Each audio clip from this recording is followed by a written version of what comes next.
On attaque le problème 3 du CGL 2024, intersection et réunion, l'exercice qui a fait suer tous les élèves du CGL. Si toi aussi t'as été en PLS en lisant l'énoncé, ne t'inquiète pas, Tonton Algebri est là pour toi, je te fais la correction de la partie 1, quelques cas particuliers.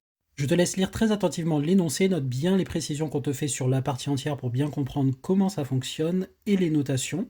Et j'attaque avec la question 1, soit x un réel quelconque, petit a, démontrer que x-1 est inférieur strictement à la partie entière de x qui est inférieure ou égale à x. D'après l'énoncé, on dit que la partie entière inférieure de x est l'unique entier relatif n tel que n est inférieur ou égal à x et inférieur strictement à n plus 1. Ce qui veut dire qu'on a cette inégalité et note qu'ici on a un strict. Eh bien déjà, j'ai cette première inégalité qui est une partie de la réponse à la question. Et ensuite, en retranchant 1 à l'inégalité, j'obtiens que x-1 est inférieur strictement à la partie entière de x. J'ai donc bien cette double inégalité avec un strict ici et un large ici pour tout x dans R. Check. Question B, soit n un entier relatif et y un réel tel que y est compris entre 0 et 1 large en 0. On suppose que x est égal n plus y. Exprimer n et y en fonction de ant x et frac x.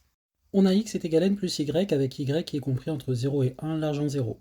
Ce qui signifie que x est compris entre n et n plus 1. Pourquoi? Parce que y est compris entre 0 et 1, et si je rajoute n à cette inégalité, j'obtiens bien celle-ci.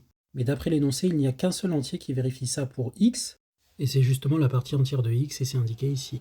Et donc cette inégalité serait écrite en fait comme ça, où j'ai remplacé tous les n par des parties entières de x, et donc au milieu j'ai x qui est égal à n plus y, donc n partie entière de x, plus y, y c'est x moins n, donc x moins partie entière de x.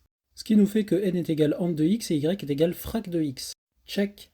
Question 2a, soit x un réel strictement positif, calculez epsilon de x lorsque x est égal à 1 et b lorsque x est strictement plus grand que 1. Bien, quand x est égal à 1, epsilon de x est égal à la partie entière donc de n sur 1, puisque d'après l'énoncé, on a la partie entière de n sur x pour n dans n étoile. Et donc ça, c'est tout simplement l'ensemble des parties entières de n appartenant à n étoile. Or, la partie entière de n, c'est n lui-même, puisque pour rappel, la partie entière inférieure de x, c'est l'unique entier relatif n qui vérifie cette inégalité. Donc vu que n vérifie l'inégalité, n est inférieur ou égal à n et inférieur strict à n plus 1, on a bien que partie entière de n est égale à n. Et donc là, on a tout simplement les n dans n étoile, autrement dit n étoile. Maintenant, soit x strictement plus grand que 1. Notons que 1 sur x, son inverse, est strictement plus grand que 0 et inférieur à 1 strictement. Et vu que dans l'ensemble epsilon, on a tous les entiers naturels non nuls sur x, en particulier, j'ai 1 sur x. Mais on voit d'après cet encadrement que nécessairement la partie entière inférieure de 1 sur x est égale à 0. Donc on a que 0 appartient à epsilon de x. Et on va montrer pour la suite que n'importe quel autre entier naturel appartient aussi à epsilon de x. Soit donc n un entier naturel non nul, je vais considérer l'entier que j'ai construit de cette façon. C'est la partie entière de la partie entière de n fois x plus 1, et ça divisé par x à l'intérieur de la partie entière. Je peux diviser par x, puisque pour rappel, x est strictement supérieur à 1, et donc est différent de 0. Et on peut affirmer que ce nombre appartient à epsilon de x. Pourquoi? Ce truc-là, c'est strictement supérieur à nx moins 1 plus 1. Pourquoi? Parce que la partie entière de nx, c'est strictement supérieur à nx moins 1, d'après ce qu'on avait dit sur la partie entière dans l'énoncé. Et donc je rajoute 1 des deux côtés, et donc ceci, ça me fait bien nx. Mais vu que x est strictement plus grand que 1, j'ai que nx est strictement plus grand que n. Mais cet ensemble est pris sur tous les n entiers naturels non nuls. Donc si ici j'ai un entier naturel quelconque, eh bien j'ai cette quantité-là qui appartient à l'ensemble. Et j'ai bien montré que ceci est un entier naturel non nul, et donc la quantité de cet entier divisé par x en prenant la partie entière inférieure, eh bien, appartient à epsilon de x. On va maintenant essayer de calculer la partie entière de cette quantité-là. Déjà, je vais encadrer partie entière de nx plus 1 entre ça et ça, d'après l'inégalité de la question 1, après avoir ajouté 1 à l'inégalité. Et donc en divisant par x, je peux, puisque x est strictement supérieur à 1, donc strictement positif, donc différent de 0, j'obtiens cette inégalité, la quantité est comprise entre n ici, strictement, et n plus 1 sur x, qui lui-même est strictement plus petit que 1, et donc tout ça est plus petit strictement que n plus 1. Donc ceci est compris entre n et n plus 1, et à nouveau, par définition de la partie entière, il n'y a qu'un entier qui réalise ceci, c'est la partie entière de ce truc-là, et vu que n est aussi un entier qui réalise ceci, la partie entière de ceci était justement égale à n. Et donc qu'est-ce que j'ai montré là, c'est que quel que soit n un entier naturel non nul, j'arrive à trouver un entier tel que la partie entière de cet entier divisé par x appartient à epsilon de x. Or, la partie entière de cet entier divisé par x est justement construite pour être égale à n, et donc je montre ici que n entier naturel non nul est nécessairement dans epsilon de x. Check, et donc epsilon de x est égal à n, puisque j'avais montré juste avant que 0 était dedans. Check également. Question 3a. Lesquelles des propriétés P inter et P union sont satisfaites, petit a, lorsque le max de alpha et bêta est égal à 1? Eh bien, si le max de alpha bêta est égal à 1, ça signifie que l'un ou l'autre est égal à 1, et donc d'après la question 2a, j'ai epsilon de alpha qui est égal à n étoiles, ou bien que epsilon bêta est égal à n étoiles. C'est ce que j'ai montré ici, et on avait bien n étoiles. Mais on a cet encadrement, puisque alpha et bêta sont strictement positifs, epsilon de x est défini pour des nombres strictement positifs, et l'un des deux est égal à 1. Et on a deux possibilités, soit tous les deux sont égaux à 1, et dans ce cas, les deux ensemble sont égaux à n étoiles, soit l'un est strictement plus petit que 1, il sera donc compris strict entre 0 et 1. On va supposer que c'est alpha sans perte de généralité, sinon on réécrit la même chose avec bêta. Et j'ai donc que n sur alpha est supérieur ou égal à 1 sur alpha, qui est supérieur strict à 1. Donc peu importe le nombre n sur alpha, il sera toujours plus grand que 1. Ça veut dire que la partie entière de ça sera toujours supérieure ou égale à 1. Et en particulier, 0 ne peut pas appartenir à cet ensemble. Et donc ça signifie que epsilon de alpha est inclus dans n étoiles, et donc que la réunion entre epsilon de alpha et epsilon de bêta est égale à n étoiles, puisque epsilon de bêta dans ce cas-là est égal à n étoiles. Et de même, la réunion est égale à n étoiles quand tous les deux sont égaux à 1. Enfin, on peut affirmer que epsilon de alpha et epsilon de bêta sont toujours différents de l'ensemble vide. Pourquoi? Parce que je prends la partie entière pour tous les entiers naturels de ce réel-là, et la partie entière existe toujours, donc j'ai forcément des entiers naturels là-dedans.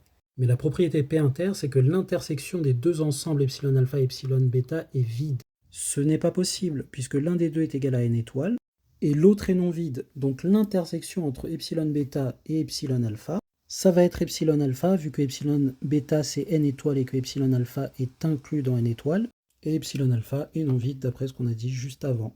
On a donc que la propriété P union est satisfaite et la propriété P inter n'est pas satisfaite. Check. Question 3b. Lesquelles des propriétés P inter et P union sont satisfaites lorsque le maximum de alpha bêta est strictement plus grand que 1? Donc si l'un des deux est strictement plus grand que 1, c'est qu'on a epsilon de alpha ou epsilon de bêta qui est égal à n d'après la question 2b. Mais comme chacun des deux est inclus dans n, puisque c'est un ensemble d'entiers naturels, on a nécessairement que leur réunion est égale à n. Maintenant, supposons que ce soit bêta qui soit strictement supérieur à 1, le cas inverse peut se faire de la même manière en remplaçant les bêta par des alpha. Eh bien, epsilon alpha inter epsilon bêta, c'est égal à epsilon alpha inter n, puisque epsilon bêta vaut n. Et ça vaut epsilon de alpha, qui est différent du vide, comme on a dit, puisque ça, c'est un ensemble d'entiers qui existent. On a donc que la réunion des deux vaut n, et que l'intersection est différente du vide. Donc ni P union, ni P inter ne sont satisfaites. Parce que oui, rappelle-toi, P union, c'est que la réunion des deux ensembles soit égale à n étoiles. Check. Question 4a, soit x un réel quelconque et n un entier naturel non nul. Démontrer pour tout entier k supérieur ou égal à 0 que la partie entière de n frac kx appartient à l'ensemble 0, 1, n-1. Alors pour répondre à cette question 4a, l'idée ici c'est d'arriver à encadrer le n frac de kx. J'ai un frac de quelque chose et ici on me dit que fra x c'est un réel qui est dans l'intervalle 0, 1, donc 0 inclus, 1 exclu. Donc on a déjà cette inégalité. Sauf que nous on veut un n frac kx. Donc je vais multiplier l'inégalité par n, ce qui me donne cet encadrement. Et donc vu que ceci est un nombre réel qui est compris entre 0 et n, sa partie entière nécessairement sera au plus bas 0 et au plus haut n-1, puisque ceci est déjà strictement inférieur à n, donc la partie entière de ceci qui lui est inférieure ne peut pas être égale à l'entier n. Pourquoi? Parce que cet entier-là, c'est l'entier le plus grand inférieur à cette quantité-là.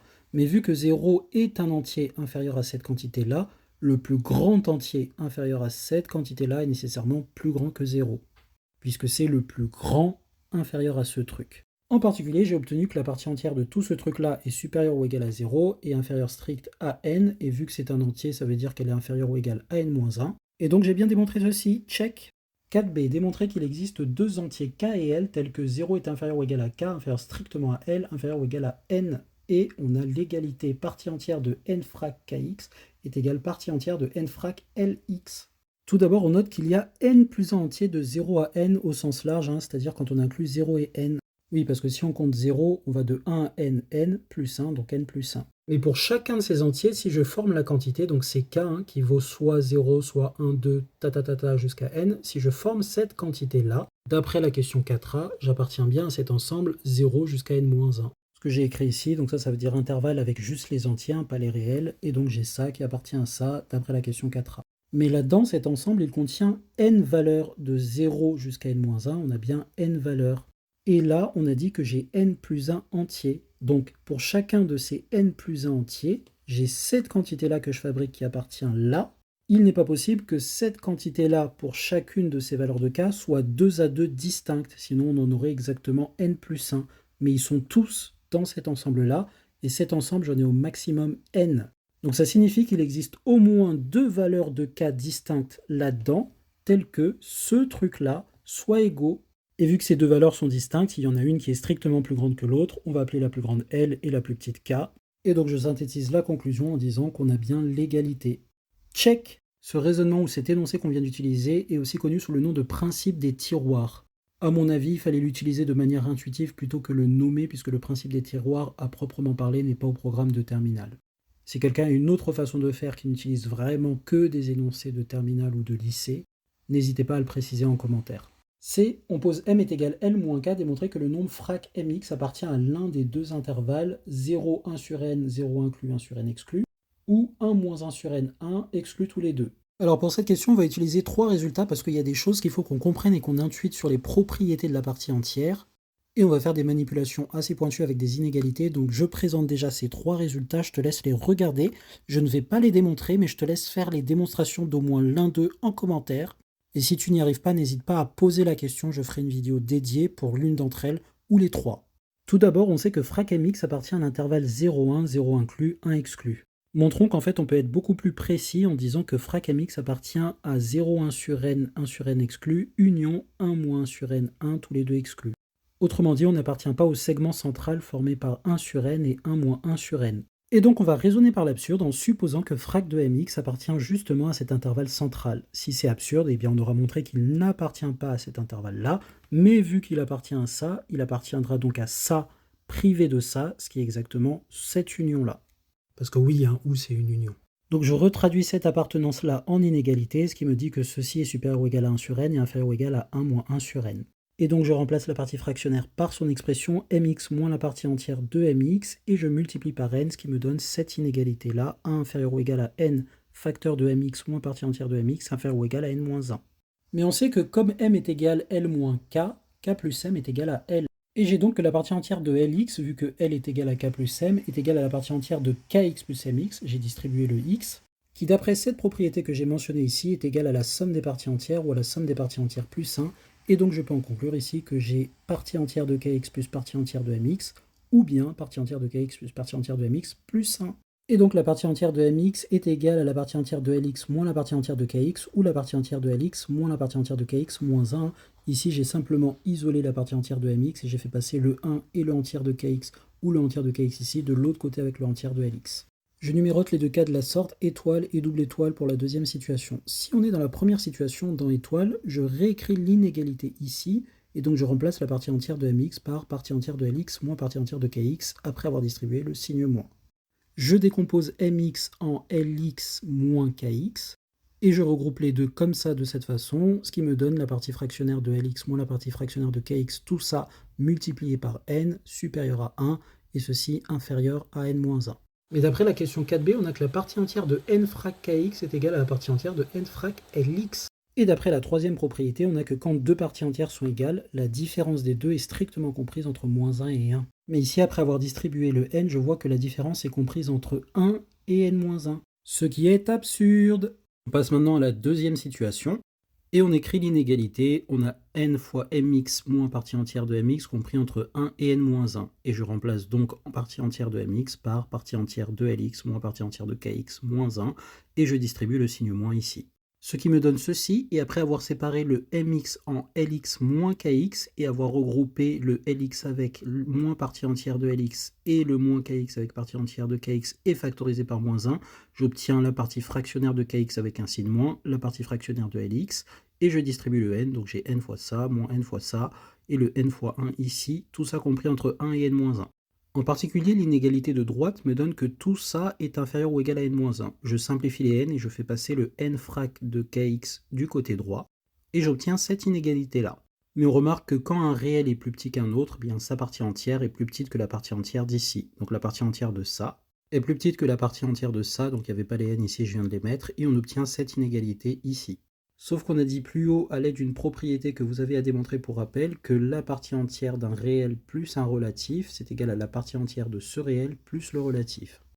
Donc ici, la partie entière de tout ça moins 1, c'est la partie entière de tout ça, moins 1 en dehors de la partie entière.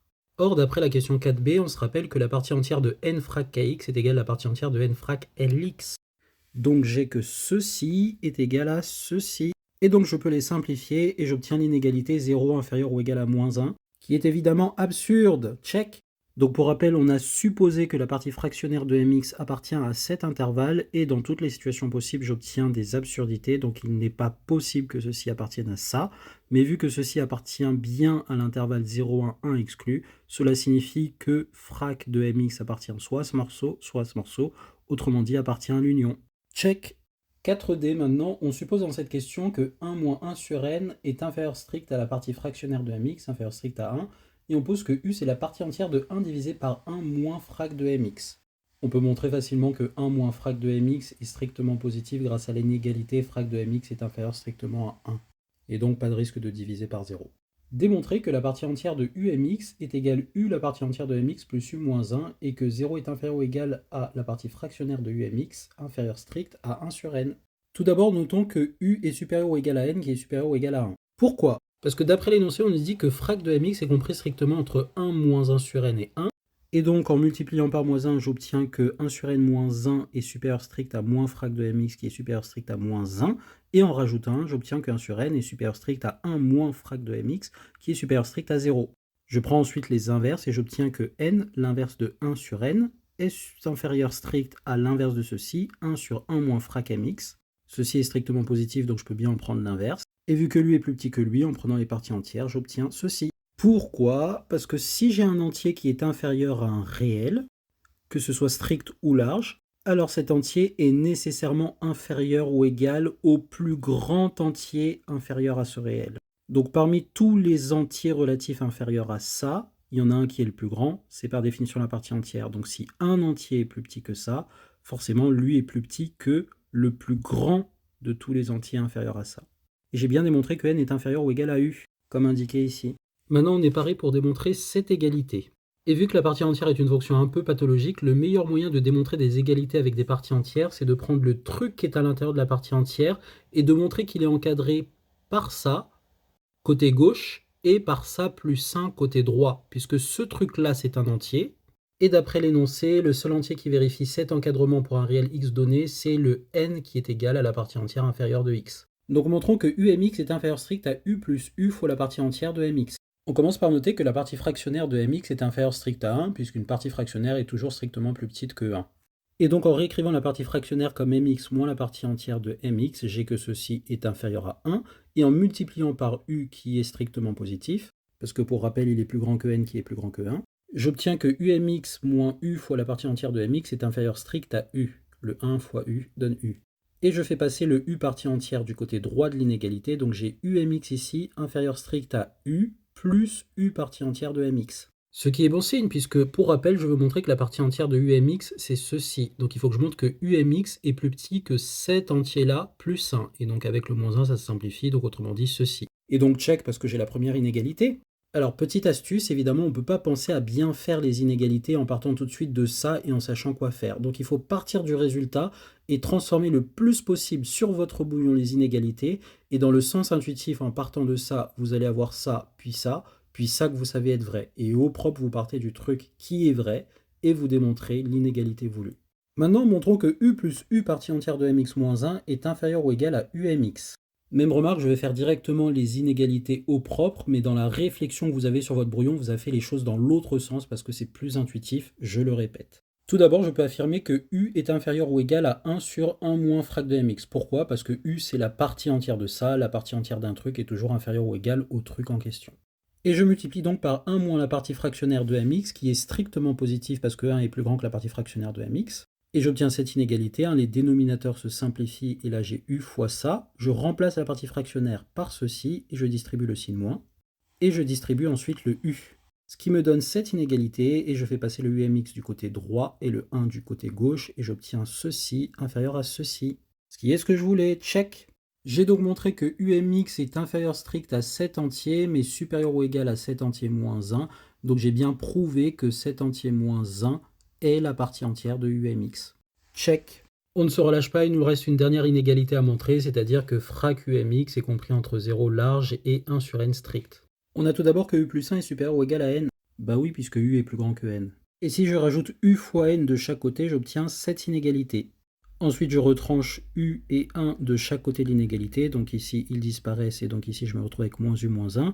Mais je note que ceci, ça se factorise en n-1 fois U plus 1.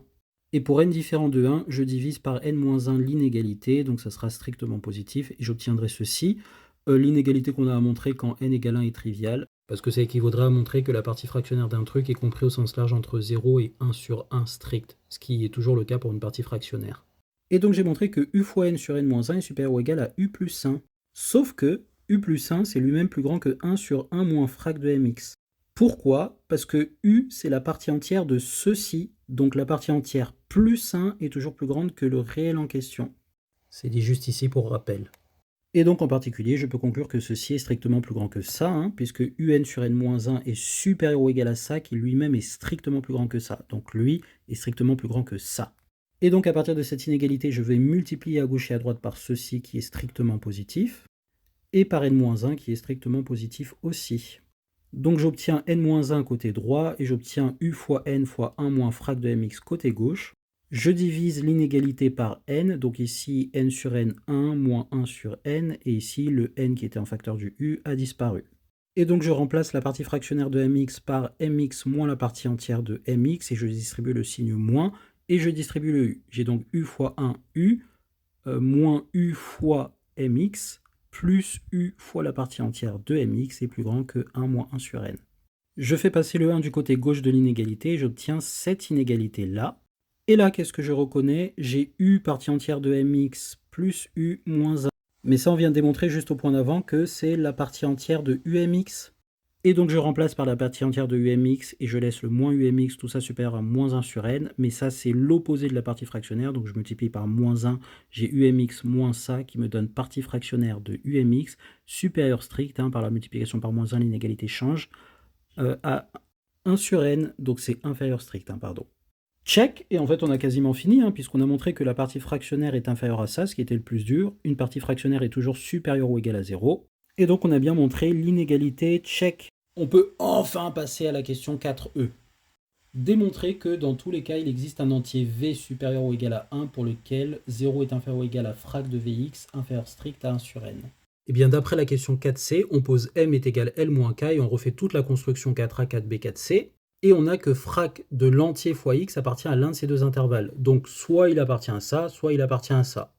Si jamais il n'appartient pas à cet intervalle-là, mais à cet intervalle-là, ce qui est exactement l'hypothèse de la question D, alors on peut refaire une autre construction en posant U ceci, et on finit par démontrer que frac UM, donc l'entier c'est UM fois X, est bien compris entre 0 large et 1 sur n strict. Donc j'ai bien montré que dans tous les cas, j'ai un entier supérieur ou égal à 1, tel que frac de cet entier fois X est supérieur ou égal à 0, ça c'est normal, mais surtout inférieur strict à 1 sur n. Soit cet entier c'est m, et si m ne vérifie pas ce qu'il faut, alors on n'a que frac machin est là-dedans, et donc l'entier um vérifie ce qu'il faut, où u est égal à ceci. Ce que j'ai rédigé de cette façon, check. Question 5, on suppose dans cette question que le maximum de alpha bêta est inférieur strict à 1 et que alpha est égal à un rationnel de la forme p sur q, où p et q sont des entiers naturels non nuls. Petit a, déduire de la question 4 que pour tout réel epsilon strictement positif, il existe deux entiers naturels non nuls k et l, tel que k fois q est inférieur ou égal à L sur bêta, inférieur strict à k fois q plus epsilon. Et petit b, lesquelles des propriétés P inter et P union sont satisfaites. Soit donc epsilon strictement positif. On va fabriquer k et l pour avoir cette inégalité. Je commence par noter que la limite de q sur n est égale à 0 quand n tend vers plus l'infini. Q est constante, n tend vers l'infini, j'ai constante sur l'infini, ça me fait bien 0. Ce qui signifie qu'à un moment donné, ceci devient plus petit qu'epsilon, et donc il existe bien un n antinaturel non nul tel que ceci est plus petit que epsilon. On va appliquer la question 4e pour x est égal à une valeur bien choisie, et pour n est égal ce n qu'on vient de trouver. Plus précisément, je vais choisir x est égal à 1 sur bêta. On n'oublie pas que alpha et bêta sont strictement positifs, donc je peux faire 1 sur bêta. Et donc en appliquant 4e, j'ai l'existence d'un v entier naturel non nul tel que la partie fractionnaire de v sur bêta, donc v fois x, v fois 1 sur bêta, est supérieur ou égal à 0 et inférieur strict à 1 sur n. Je réécris la partie fractionnaire comme le truc moins sa partie entière, et je rajoute des deux côtés la partie entière de v sur bêta, ce qui me donne cette inégalité. Autrement dit, v sur bêta est plus grand que sa partie entière, ce qui est compréhensible, mais plus petit que 1 sur n plus sa partie entière. Je multiplie ensuite par q, qui est strictement positif, puisqu'on nous dit ici que p et q sont des entiers naturels non nuls, Et j'ai donc que Q fois la partie entière de V sur bêta est inférieur ou égal à Q fois V sur bêta, qui est inférieur strict à Q sur N, plus Q fois la partie entière de V sur bêta. Et comme notre N a été choisi tel qu'il est inférieur strict à epsilon, eh bien j'ai en fait que tout ceci c'est inférieur à epsilon plus Q fois la partie entière de V sur bêta, puisque je majore Q sur N par epsilon. J'ai donc montré que ce truc au milieu est plus grand que ça, mais plus petit que ceci. Et en fait, je pose que K est égal à la partie entière de V sur bêta et que L est égal à Q fois V. Et on a bien montré que pour tout epsilon strictement positif, il existe K et L que je définis comme ça, tel que K fois Q est inférieur ou égal à L sur bêta, inférieur strict à epsilon plus Q fois K. Check pour cette question. On passe au B et on veut savoir laquelle des propriétés P inter, P union est satisfaite. Est-ce que les deux, est-ce qu'une seulement, est-ce qu'aucune des deux? Et on commence par se charger de P inter. Et je vais appliquer le résultat que je viens de démontrer en 5a avec epsilon est égal à 1. Donc d'après ce qu'on a fait avant, il existe deux entiers naturels non nuls K1 et L1, tels que j'ai cette inégalité Q fois K1 est inférieur ou égal à L1 sur bêta, qui est inférieur strict à 1, notre epsilon, plus Q fois K1. Mais dire qu'on a un entier non nul L1 qui vérifie cette inégalité, pour rappel, c'est une caractérisation de notre ensemble epsilon de x ici, puisqu'on nous dit bien qu'il s'agit de l'ensemble des entiers k supérieur ou égal à 0 pour lesquels il existe un entier n tel que k est inférieur ou égal à n sur x inférieur strict à k plus 1. Et c'est exactement ce qu'on vient de prouver ici pour q fois k1. Donc q fois k1 appartient à epsilon de bêta. Check, et vous le sentez venir, on va montrer qu'il appartient aussi à epsilon de alpha. Et c'est relativement facile à voir puisqu'on a q fois k1 qui est strictement inférieur à q fois k1 plus 1 naturellement. Mais on note que q fois k1 c'est égal à q fois p sur p, les p se simplifient, on aurait ça fois k1. Or q sur p c'est 1 sur alpha puisque alpha c'est p sur q. Donc j'ai p fois k1 sur alpha qui est supérieur ou égal à ça, mais qui est en fait égal, est inférieur strictement à ceci. Et encore une fois, je viens de prouver l'existence d'un entier n qui vérifie cet encadrement pour l'entier q fois k1. Donc q fois k1 appartient à epsilon de alpha, check. On a epsilon de alpha inter epsilon de bêta qui est non vide puisque j'ai trouvé un entier naturel qui appartient aux deux ensembles et donc j'ai montré que P inter n'est pas satisfaite. Donc dès que l'un des deux est rationnel, c'est dead. Étant donné la manière dont est orienté l'énoncé en regardant les questions suivantes, n'hésite pas à les checker, on se doute en fait que les propriétés ne vont pas être satisfaites, donc on va partir sur cette intuition pour P union. Et pour que P union ne soit pas satisfaite, il ne faut pas que la réunion des deux soit égale à n étoiles, autrement dit je dois trouver un entier naturel non nul qui échappe aux deux ensembles. Donc ça va être un peu technique, reste bien concentré, n'hésite pas à repasser pour que les choses soient plus claires ou à poser des questions en com. Déjà notons que bêta est inférieur strict à 1 puisque le max des deux est inférieur strict à 1. On pose gamma est égal à 1 moins bêta sur 2, ça va devenir un peu plus clair à quoi sert ce gamma. Et déjà on peut noter que bêta plus gamma est inférieur strict à 1. Pourquoi? Parce que bêta plus gamma c'est bêta plus 1 moins bêta sur 2. Je mets au même dénominateur 2 bêta sur 2, donc j'ai 2 bêta moins bêta qui fait bêta, donc j'ai bêta plus 1 sur 2 pour tout ça. Et bêta est lui-même strictement plus petit que 1, donc ça c'est strictement plus petit que 2 sur 2 qui vaut 1. Donc bêta plus gamma est inférieur strict à 1. Et je vais poser epsilon est égal gamma sur bêta et je vais appliquer la question 5a avec cet epsilon là. Et donc j'obtiens l'existence de KL entier naturel non nul tel que j'ai cette inégalité et un Q fois K est inférieur ou égal à L sur bêta est inférieur strict à Q fois K plus gamma sur bêta, donc notre epsilon. Ce qui devient cette inégalité quand je multiplie par bêta, puisque pour rappel bêta est toujours strictement positif. On pose K' est égal Q fois K moins 1. On peut noter que K' est supérieur ou égal à 1. Pourquoi? Parce que Q est strictement plus grand que 1.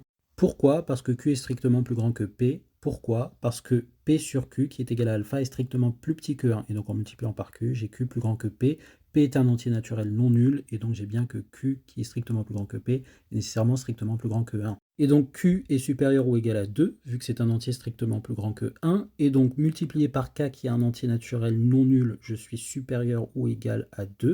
Puisque je suis supérieur ou égal à 2 fois K, et K est plus grand que 1, donc je suis bien supérieur ou égal à 2, et je retire 1, donc j'ai bien que K fois Q moins 1 est plus grand que 1, autrement dit K' plus grand que 1. Montrons que K' n'est pas dans epsilon alpha. On va faire un raisonnement par l'absurde et supposer que oui. Alors il va exister un L' dans n étoiles, tel qu'on ait cette inégalité. Pour rappel, d'après cette caractérisation de l'ensemble epsilon. Alors K est supérieur ou égal à 0, mais ici le L' ne peut pas être égal à 0, sinon ça voudrait dire que K' est égal à 0. Et on a dit avant que K' est supérieur ou égal à 1. Donc nécessairement ce L' est non nul. Je réécris donc cette inégalité en remplaçant K', et donc j'ai QK supérieur ou égal à L' sur alpha, supérieur ou égal à QK moins 1.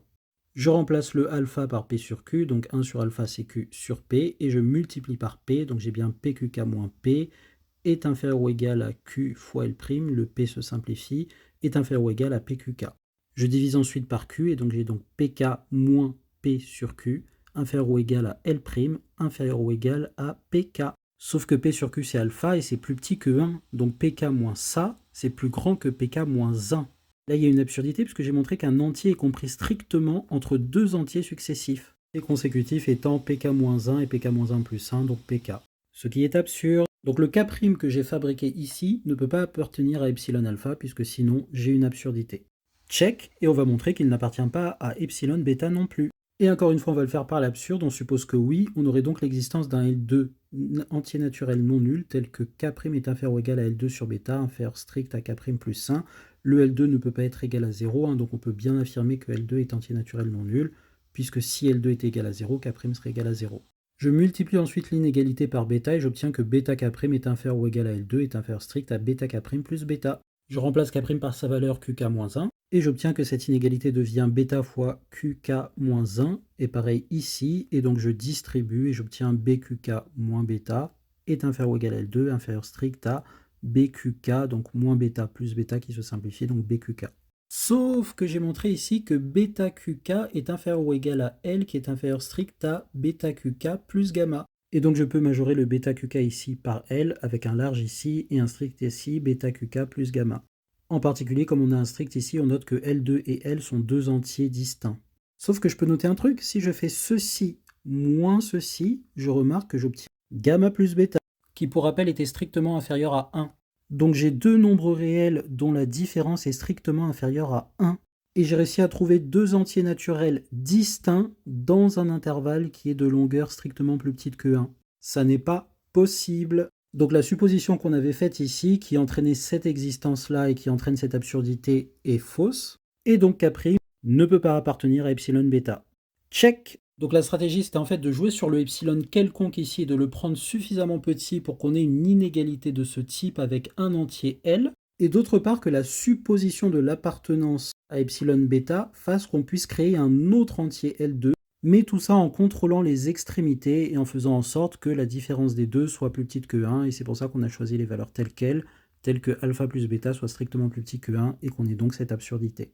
Ainsi, epsilon alpha union epsilon bêta est différent de n étoiles, puisque j'ai trouvé un entier qui est ni dans l'un ni dans l'autre, et donc P union n'est pas satisfaite. Alors ma preuve était peut-être un petit peu compliquée, n'hésitez pas à en mettre en commentaire vos démonstrations pour ce résultat. On a donc bien montré que si alpha et bêta sont strictement supérieurs à 0, mais tous les deux strictement inférieurs à 1, et que au moins l'un, donc par exemple alpha, est un rationnel, alors ni P inter ni P union ne sont satisfaites. Donc pour avoir une chance de satisfaire au moins l'une, il faut que les deux soient irrationnels, et ça va se confirmer dans la suite du sujet. N'hésite pas à poser tes questions en commentaire si un point n'est pas clair, et on se donne rendez-vous dans la prochaine vidéo pour la partie 2. Bisous!